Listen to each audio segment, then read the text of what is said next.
Chers frères et sœurs, bonjour. Je l'ai allumé normalement. Je fais un test. Vous m'entendez bien? Oui, super. J'espère que vous avez passé une bonne semaine. J'ai passé la meilleure semaine de ma vie. Et la meilleure rentrée de sabbat possible. À chaque fois qu'une personne va prêcher, bon, en tout cas avec Kevin on en rigolait, c'est à ce moment-là que l'ennemi fait tout son possible pour vous détruire. C'est impressionnant. Mais vous savez c'est quoi le pire? C'est que même si à chaque fois ça arrive comme ça, on tombe quand même dedans. L'avant-dernière réflexion que nous avions eue traitait donc de la responsabilité de l'homme. J'ai eu l'occasion d'échanger avec plusieurs amis à ce niveau. Et ce qui est intéressant de voir, c'est qu'on a du mal à faire la différence entre l'idéal de Dieu et le choix que nous faisons dans nos vies. Un exemple très simple, au niveau donc de la réflexion sur la responsabilité de l'homme, on a vu que l'homme, lorsqu'il choisit de s'engager dans un mariage, au niveau de l'idéal de Dieu, est censé être la muraille, la protection, le garde-fou, celui qui protège au niveau financier, au niveau spirituel et au niveau émotionnel la famille. Si des hommes choisissent de ne pas être responsables de leur foyer, c'est leur choix. Mais est-ce que pour autant, l'idéal de Dieu change? Non, on est d'accord. La réflexion que nous avons eue la dernière fois concernait donc la femme. Elle avait pour titre, du coup, la plus grande force de l'homme est aussi sa plus grande faiblesse, la femme. Sur celle-ci, on appuyait sur le fait que lorsqu'une femme, une épouse ou une mère, une épouse, choisit d'accompagner un homme dans sa vie, celle-ci doit se rappeler le poids et l'importance qu'elle a dans la vie d'un homme. Et c'est vrai que c'est intéressant, pareil, j'ai échangé avec certains amis, où il y a eu certaines incompréhensions. Je vous invite à prendre la parole de Dieu, le livre de Genèse. Genèse 3.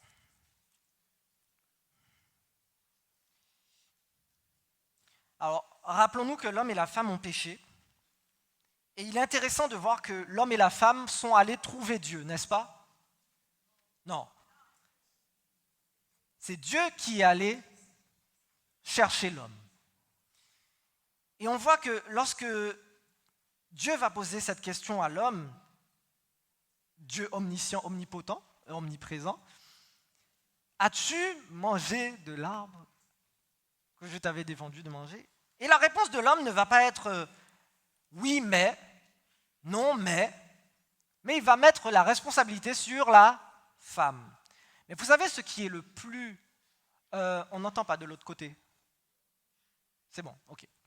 Le plus impressionnant dans l'histoire, ce n'est pas le fait que l'homme ait reproché et mis la faute sur la femme, mais c'est la réponse de Dieu à l'homme. Alors, Genèse 3, verset 17. Donc comme on l'avait vu, Dieu a commencé par l'homme, ensuite il a posé la question à la femme, ensuite il s'est occupé du serpent. À l'inverse, après, il s'est occupé du serpent, il a parlé à la femme, et il a terminé par l'homme. Il dit à l'homme, puisque tu as écouté la voix de ton cœur, c'est ça? La voix de qui? L'homme a péché en écoutant qui? La voix de sa femme. La dernière fois, on avait vu, il avait le choix. On est tout à fait d'accord avec ça. Mais le problème, c'est que certains hommes considèrent la femme comme n'ayant pas plus d'importance que ça dans leur vie, et d'autres femmes se déresponsabilisent en pensant que oui, mais non, je ne suis que sa femme. Sauf que, on répète, il y a une différence entre ce qu'on choisit de faire et l'idéal de Dieu. on voit que finalement, par le péché qu'il a commis, Adam va recevoir une peine, mais c'est en écoutant le conseil, si on peut dire ça comme ça, de son épouse. Mais pour être plus concret par rapport à cette histoire, le meilleur des exemples est celui de Jésus. Jésus avait-il le choix de venir sur terre et de mourir pour l'humanité? Oui, jusqu'à là on est d'accord. Est-ce qu'il l'a fait? Oui. Jésus était-il marié? Attendez, réfléchissez. Jésus était-il marié? Donc Georges me dit oui. La Bible ne le dit pas. Ok. Je vais vous poser une question. Ne donne pas de réponse, Georges. Apocalypse 3. Je vous invite à prendre Apocalypse 3. Et nous allons lire le verset 14. Apocalypse 3, verset 14. Écrit à l'ange de l'église de Laodicée, voici ce que dit l'Amen, le témoin fidèle et véritable, le commencement de la création de Dieu. Je connais tes œuvres. Je sais que tu n'es ni froid ni bouillant. Puisses-tu être froid ou bouillant? Verset 15-16. Ainsi, parce que tu es tiède et que tu n'es ni froid ni bouillant, je te vomirai de ma bouche. Et là, le verset 17 est le verset sur lequel nous allons avoir une question. Parce que tu dis, je suis riche, je me suis enrichi, et je n'ai besoin de rien, parce que tu ne sais pas que tu es malheureux, misérable, pauvre, aveugle et nu. 18. Je te conseille d'acheter de moi de l'or éprouvé par le feu, afin que tu deviennes riche, et des vêtements blancs, afin que tu sois vêtu, et que la honte de ta nudité ne paraisse pas, et un collier pour oindre tes yeux, afin que tu vois. Alors, quel est le reproche fait à Laodicée, concrètement? En lisant le texte, on nous parle de parce que tu dis que tu es riche, etc. Mais qu'est-ce qui en sort? Laodicée, c'est une église qui est comment, concrètement? Comment? Imbue d'elle-même. Quel est le reproche que Jésus faisait aux pharisiens? Pareil. Ok. Je vais vous poser une autre question. Voilà, en vous basant selon la Bible, par rapport à tout ce que vous connaissez au niveau de la Bible, quel est selon vous l'homme le plus sage qui est eu? Salomon? Non, mais il n'y a pas... J'ai posé une question. Ok. Quel est l'homme qui avait le plus de patience? Moïse, ok. Quel est l'homme qui était le plus fort? Ok, d'accord. Pépite? Est-ce que Seraya peut venir, s'il vous plaît?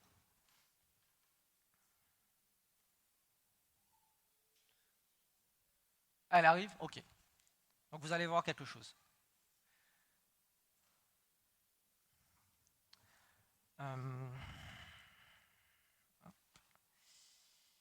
Elle n'est pas au courant, en fait, qu'elle doit venir. Donc c'est qui tout double.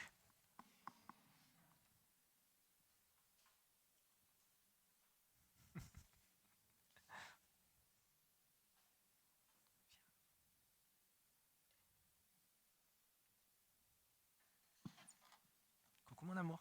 Viens. Attends, on va laisser maman une minute. Alors comme ça on te voit bien. Tu prends le micro? Ok, tiens, parle dans celui-là. Tiens. Ok, d'accord. C'est bon. Tiens. Ok, alors, Pépite, selon toi, dans la Bible, quel est l'homme le plus fort? Réponds. Dieu. Ok. Quel est l'homme le plus sage? Dieu. Quel est celui qui a le plus de patience? Dieu. D'accord. Est-ce que tu sais que je t'aime? Oui. D'accord. Si je te dis que un jour, on va aller dormir dans un zoo, est-ce que tu me crois? Oui. Oui? Tu me crois? Ok, on va faire quelque chose d'autre. Viens. Alors, viens. Hop. Hop. Vas-y, saute. Ok. Vas-y, saute. Ok.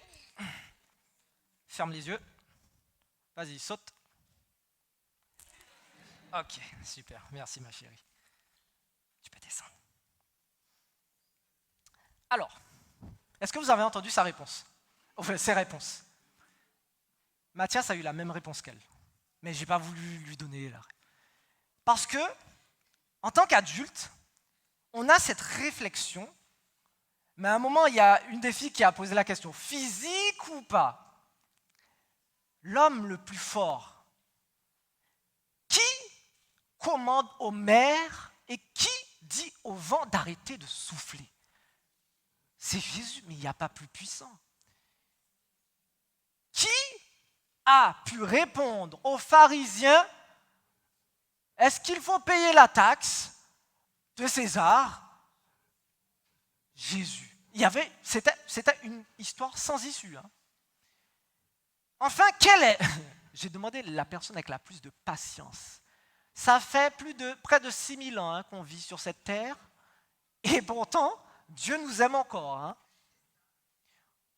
Le problème de l'homme, c'est effectivement son intelligence. On a beaucoup de réflexions en fait. C'est pour ça que je vous invite à ce que nous puissions, un petit court moment, ça va être rapide, partager ensemble ce temps de réflexion sur la foi comme la foi d'un enfant. Je vous invite à prier avec moi. Éternel Dieu de gloire, nous te remercions encore une fois pour ce temps que tu nous permets d'avoir. Nous te demandons, Seigneur, ta grâce et ta bénédiction pour pouvoir découvrir ta parole. Accompagne-nous dans ta paix. Nous te prions dans le nom de ton Fils Jésus. Amen. Donc, comme je vous le disais par rapport à la réflexion que nous avions eue la dernière fois, au niveau de l'épouse, de la femme, j'avais échangé avec des amis et qui me disaient, mais tu sais, aujourd'hui, les temps ont changé par rapport à la position de l'homme dans le foyer et par rapport à la position de la femme dans le foyer. Mais je leur disais, mais vous savez, il y a quelque chose qui a été mal compris et je pense que c'est la position de chacun.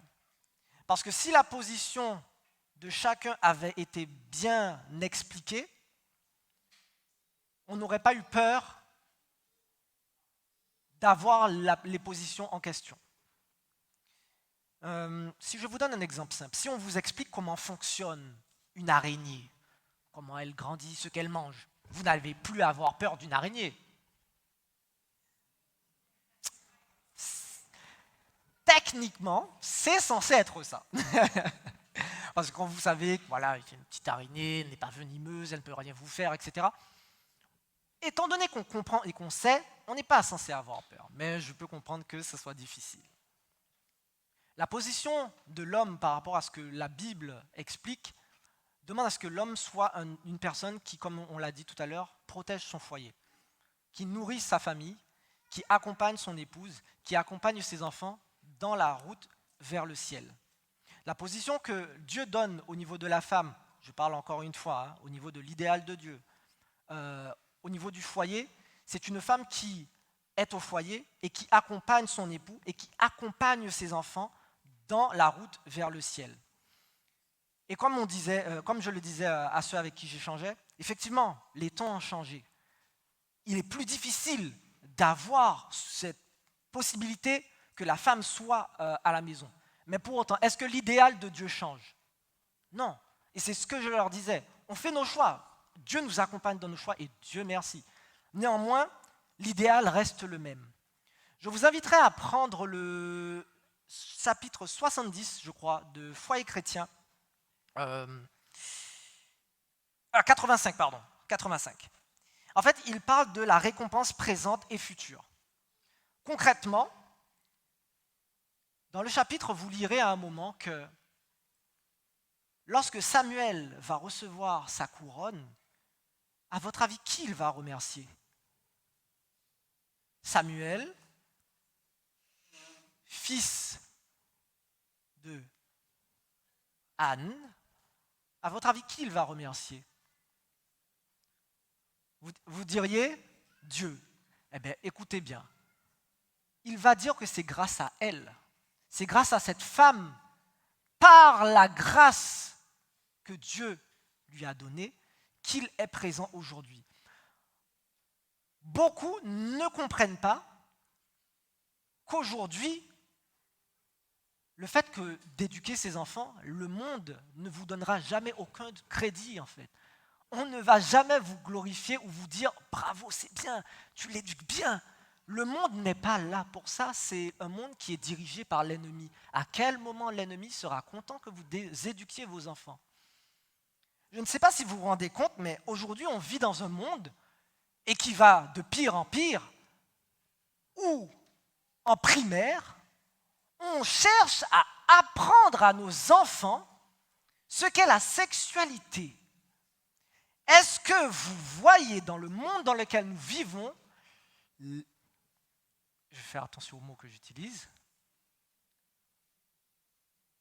la bêtise de choisir d'éduquer des enfants sur un sujet qui ne les concerne nullement. Et pourtant, on fait tout pour que ça aille dans ce sens. Chers pères de famille, rappelez-vous que vous êtes les gardiens du foyer. Chères mères de famille, rappelez-vous que vous êtes le soutien de votre époux, que vous êtes censé être soumise au niveau de la soumission, comme on le disait, accompagner celui-ci dans la mission que Dieu lui a donnée et fortement accompagner vos enfants jusqu'à ce que Jésus revienne. Je comprends que ce soit difficile à accepter dans un premier temps, parce qu'il y a une différence entre l'idéal de Dieu et ce que nous vivons et ce que nous souhaitons vivre. Il y a une autre réflexion qui a été donnée, c'était dans le sens qu'il faudrait voir la vie de chacun de ces personnages et voir finalement quel choix on devrait faire. Alors, si je prends la Bible comme je veux, selon vous, est-ce que je peux être polygame? Alors, pour certains, on dirait non. Ok, mais la Bible est... Ok. Mais regardez bien l'exemple. Regardez bien l'exemple. Oui, mais Adam a eu une femme. Ok. Oui, mais après, Abraham, David, Salomon, ils ont eu plusieurs femmes. David, homme selon le cœur de Dieu. Comment? Est-ce que Dieu était d'accord? Bonne question. Dieu a accepté. Ils ont fait leur choix, comme vous l'avez dit. Ils ont fait leur choix. Et c'est là que c'est intéressant en fait. Et Jésus va le répéter par rapport aux pharisiens. Faites ce qu'ils disent, mais ne faites pas ce qu'ils font. Salomon, combien de chapitres de psaumes, cantiques des cantiques, 700 femmes, 300 concubines. Est-ce que je devrais, malgré tout, faire ce qu'il dit? Selon la parole de Dieu, oui, parce qu'il a été inspiré par l'Éternel. Il faut faire une différence entre ce que l'homme choisit de faire et ce que Dieu dit. David, meurtrier, menteur, riche et pourtant homme selon le cœur de Dieu. Pourquoi? La repentance que David a eue, elle n'a pas d'égal. Et on devrait suivre l'exemple qu'il a eu. Mais pour autant, est-ce que je dois choisir de faire ce que David a fait? Non. Abraham a menti par rapport à son épouse.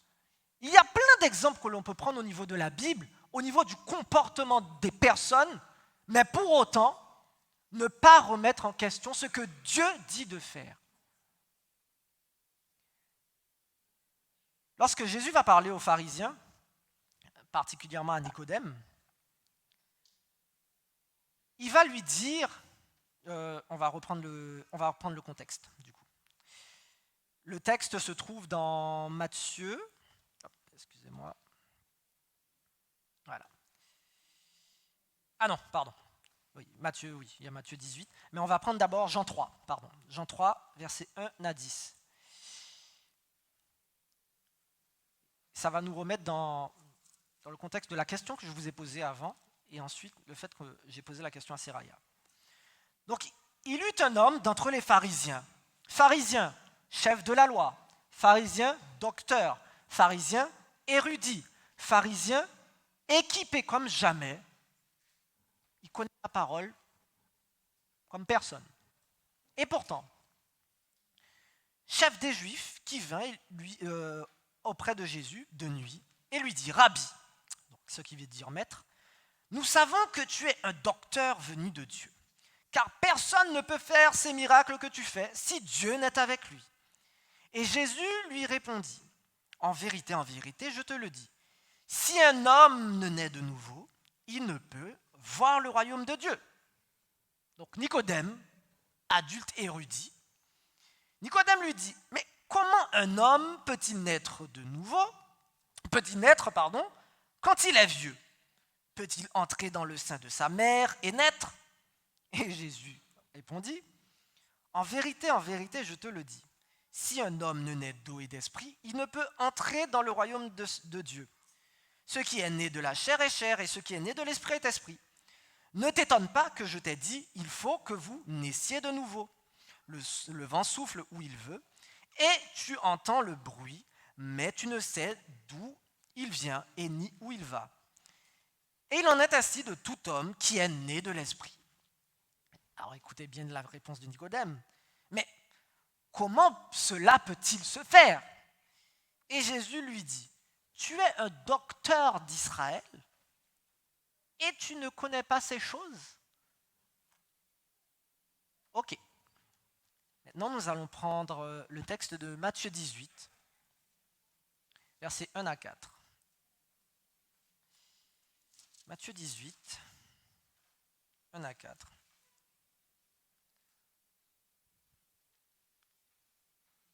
En ce moment, les disciples s'approchèrent de Jésus et dirent « Qui donc est le plus grand dans le royaume des cieux ?» Jésus, ayant appelé un petit enfant, le plaça au milieu d'eux et dit « Je vous le dis en vérité, si vous ne vous convertissez et si vous ne devenez pas comme les petits enfants, vous n'entrerez pas dans le royaume des cieux. C'est pourquoi quiconque se rendra humble comme ce petit enfant sera le plus grand dans le royaume des cieux. » Amen.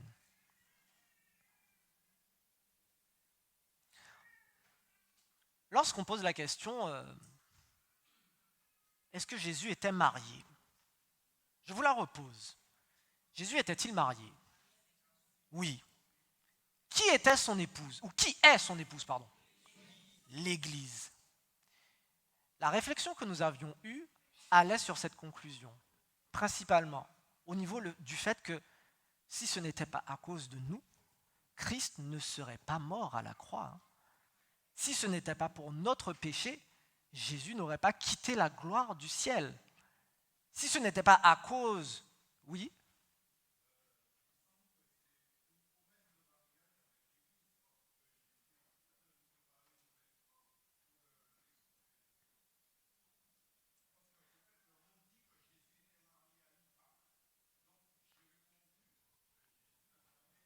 oui, c'est pour ça.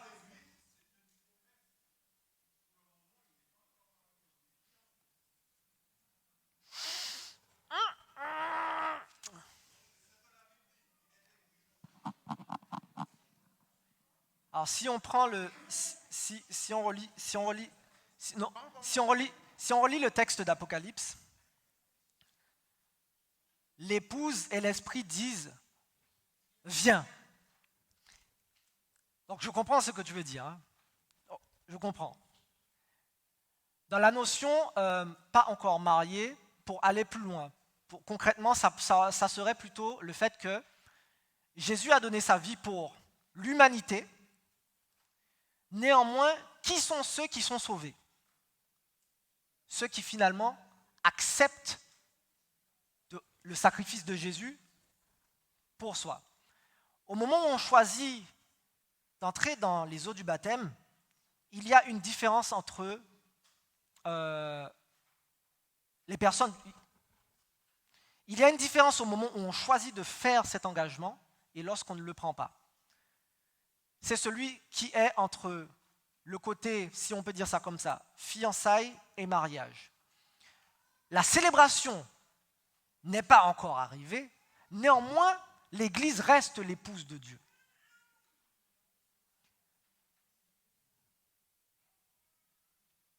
Mais c'est un autre sujet, on en reviendra. Il n'y a pas de souci. Mais par rapport à la question que je posais, si on la pose à un enfant, il dira de calcul, oui, c'est l'Église, oui, il est marié, c'est l'Église. C'est là que c'est intéressant, et je suis d'accord. En tant qu'adulte, c'est vrai que c'est difficile pour nous d'accepter les choses telles qu'elles sont dites. Comme tout à l'heure, on l'a lu, que Adam, finalement, puisque tu as écouté la voix de ta femme, voici ce qui t'arrive.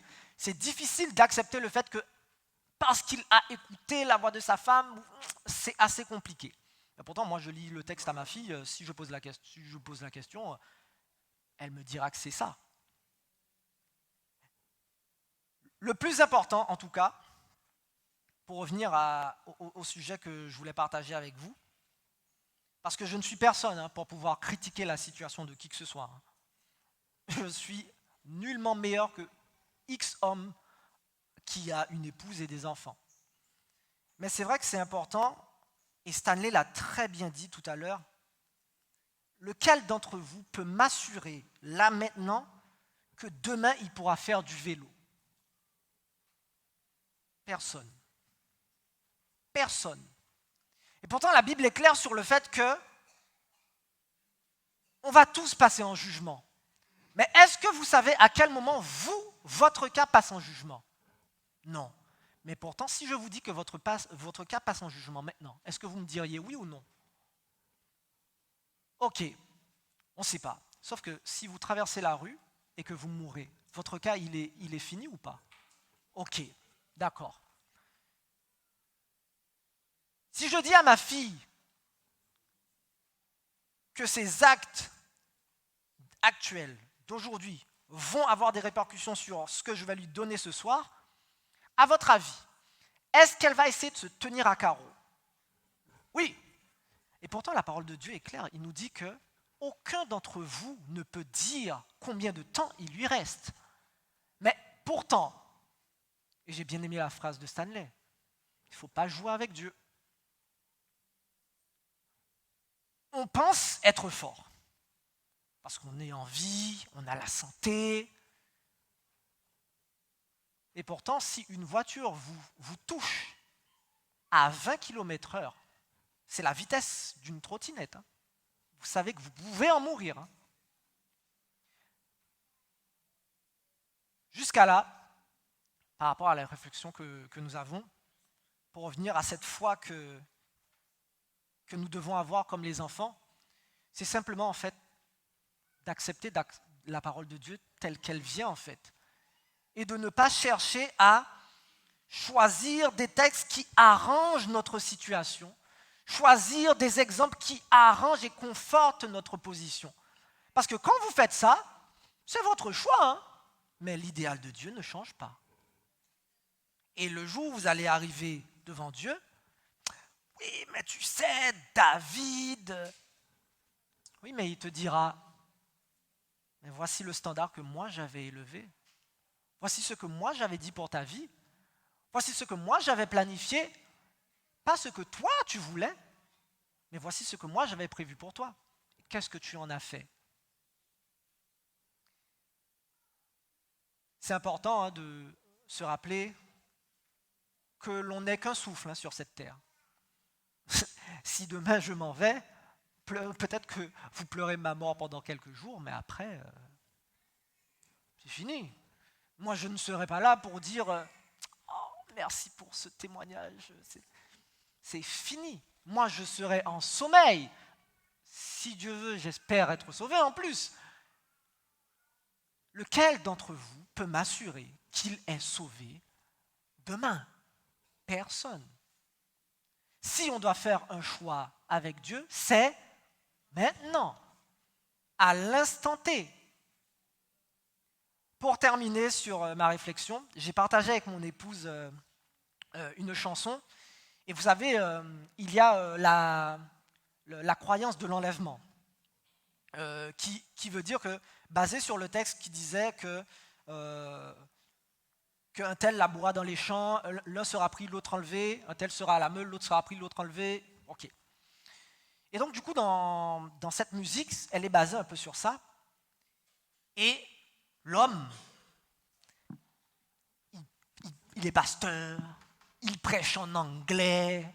Quand il vient dans une église, il se fait tout petit au fond de la salle, mais dans son cœur, il sait que si on lui donne le micro, il éclate tout le monde.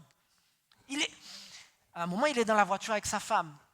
Et lui, il se dit, mais moi, je suis là le matin, à 3 heures du matin, je prie jusqu'à 6 heures, elle dort encore. Vous voyez, l'homme imbu de lui-même. Et puis, à un moment, ils doivent se préparer pour aller à l'église. Il dit à sa fille, mais allez, dépêche-toi. Oui, papa, on se prépare. À un moment, il rentre dans la chambre, il dit, mais tu fais quoi? La femme, elle est là, elle habille les enfants. Il dit, allez, mais dépêchez-vous, là. À un moment, il repose la question, mais il n'entend plus personne. Ah, il s'énerve, là, il rentre dans la chambre et il ne voit plus personne. Donc, je ne crois pas en cette théorie, mais vous allez voir où je vais en venir. Donc, il voit les vêtements au sol, comme la croyance le veut. Et là, il se dit, genre, c'est l'enlèvement. Non, il se dit, non, c'est pas possible. Là, il commence à paniquer, il commence à s'énerver, il commence à... Mais non. Il prend son téléphone, il se dit, je vais appeler des amis chrétiens. Il appelle, personne ne répond. Il regarde par la fenêtre, il voit que c'est la catastrophe, il y a des enfants qui ont disparu, il y a une maman qui est là, toute une histoire. Et là, il se dit, non mais je ne comprends pas, je priais plus que ma femme, je faisais plus de choses qu'elle, pourquoi elle a été prise et pas moi? Alors bien évidemment, ça ne va pas se passer comme ça. Sinon, c'est trop facile. Genre, il y en a certains qui sont enlevés, d'autres pas. Non. Mais ce qui est intéressant dans cette histoire, il y a un peu de vrai, c'est ce côté où, vu qu'on est intelligent, la Odyssée, qu'on a beaucoup de connaissances, on est convaincu qu'on est sauvé. On est sûr de nous-mêmes. Mais pourtant, je vous rappelle que dans la descendance de Rahab, prostituée, il y a Jésus. Il y a Ruth dans l'histoire, Moabite. Jésus n'est pas venu mourir pour des personnes qui sont parfaites. Il est venu donner sa vie pour des personnes pécheresses. Et c'est ma prière pour vous et pour moi, que nous puissions nous souvenir que nous ne sommes pas parfaits, mais plus encore que nous puissions avoir la foi, comme ma fille a pu l'avoir avec moi. Elle a fermé les yeux, vous vous rendez compte? Mais pourquoi elle a fait ça? Parce qu'elle a confiance en moi. Sauf que la confiance, ça se fait comment? En passant du temps. Si demain, on est dans une crise planétaire, en plus il y a une guerre qui n'est pas loin, on pourra en discuter. À quel moment vous allez vous mettre à genoux pour demander à Dieu de vous aider? Lorsque la guerre commencera ou avant? Avant.